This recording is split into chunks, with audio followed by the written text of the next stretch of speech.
serves as Chief Executive Officer, and he assumes a hands-on approach to producing new and advanced life-changing products and information. At the forefront of the research and development team, he leads the efforts to develop and formulate all of Global Healing Center's brand products. And if you're watching online, you've probably seen several commercials for the Global Healing Center products. Please support them as they're one of our sponsors. Dr. Group has studied natural healing for over 20 years, and he now focuses on spreading the word of health and wellness to the global community. His philosophy is that internally detoxifying the body is the first step towards achieving maximum health and vitality. This is his third TTAC Live, so please give it up for Dr. Edward Group III.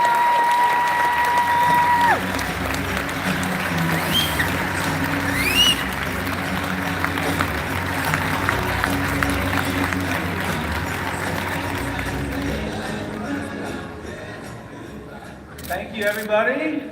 It's good to be here again. So I'd like to thank Ty and Charlene and everybody out there that's live streaming. Thanks for tuning in today. Today I'm going to be talking about how healing works, how to change your life forever, which hopefully it's already started down that process. One thing that's really been a very interesting subject for me over the years is why people have disease. I started doing research on that over 25 years ago. And what's fascinating, but not necessarily a good thing, is that I still ask individuals that come to me and ask for help or say they have a disease. We did this back when we had our clinic 20 years ago. The first thing we would do is we would sit the individual patient down and say, can you explain to me why you have cancer? Or can you explain to me why you have diabetes?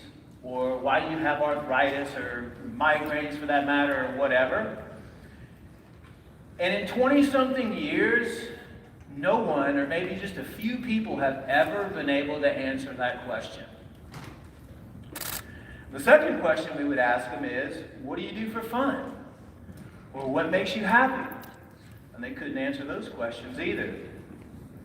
So I think one of the, I think it's very important that if you're going to be treating disease, because I believe everybody has a self-healing mechanism, and we all have the power to heal ourselves.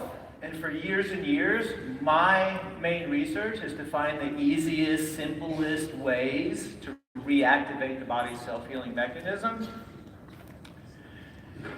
And I think one of those ways starts with education, because we would explain, first of all, why they have the disease that they have. And once you understand why you have the disease or why you have the condition, it's a lot easier for your body's self-healing mechanism to eliminate it, because something kicks in your brain. It's like electricity. If I was going to rewire my house, I don't really know anything about electricity. Why would I do that?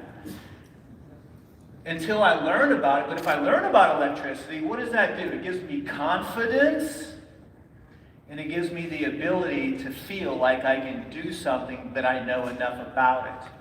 So we're also going to talk about how the healing process actually works, because that's another question I ask people. So you might be taking supplements or juicing or doing all this stuff, but do you know exactly how the healing process is taking place inside your body? So the how, the why and the how are very important, which I'm going to go over some of that today. But first of all, this is me, but I also struggled. I struggled a lot when I was in school. I was having all these visions, and no one could really understand me. My mom was an alcoholic. My dad was a workaholic. Lived in a fairly good family, though. But in school, I struggled a lot with attention, disruption, because I just didn't feel it was right. And I was one of those kids that, like I said, was having all these visions and just I didn't connect. Which now, over the years, I realize a lot of people were the same way. I would have been labeled back then with severe ADD. But that was like in the 1980s, and they didn't really have, or I don't remember if they had ADD or any type of diagnosis. Thank God I wasn't put on medications. But I was in the psychiatrist's office once a week with my mom and dad and doing family counseling and everything else.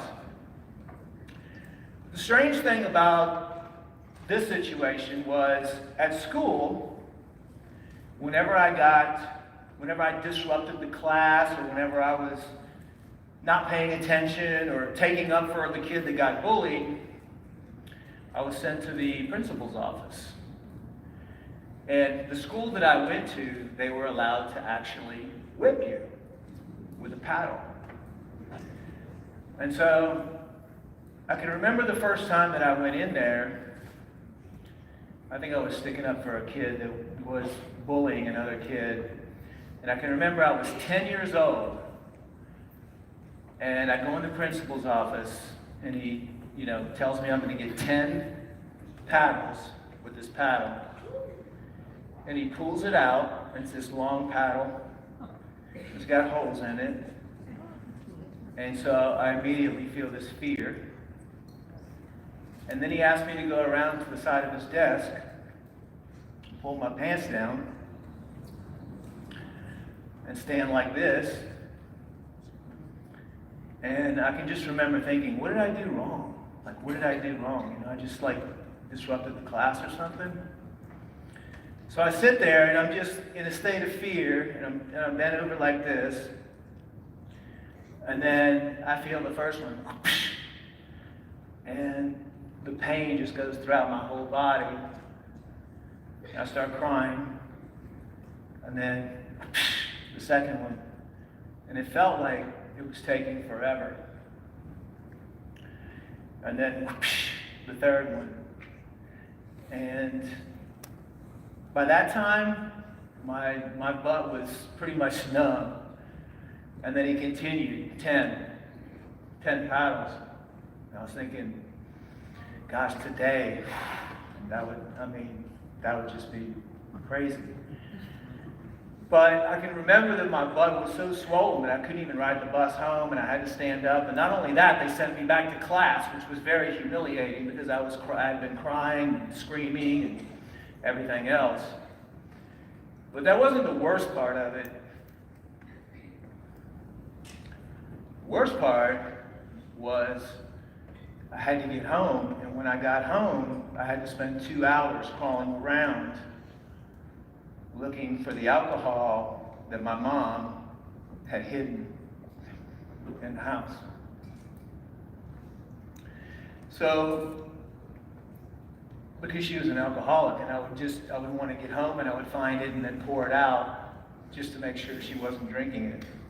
And then I can remember waking up, and my butt, because it was, I was only 10, was bleeding some, and my butt was stuck to the sheets on the bed. And that happened to me like 6 or 7 times. And so the reason I'm telling you this story right now, actually this is the first time I've ever shared this story, so thanks for listening, is because something I've learned over the years, and something I think is very important for us to learn right now with all the distraction, and it's mindfulness. And I was thinking back, why didn't somebody teach me this? Over the years, I renamed it from attention deficit disorder to attention deficit strength, because you can utilize that as a strength if you just focus and put your time and effort into it. I don't like the word disorder anyway.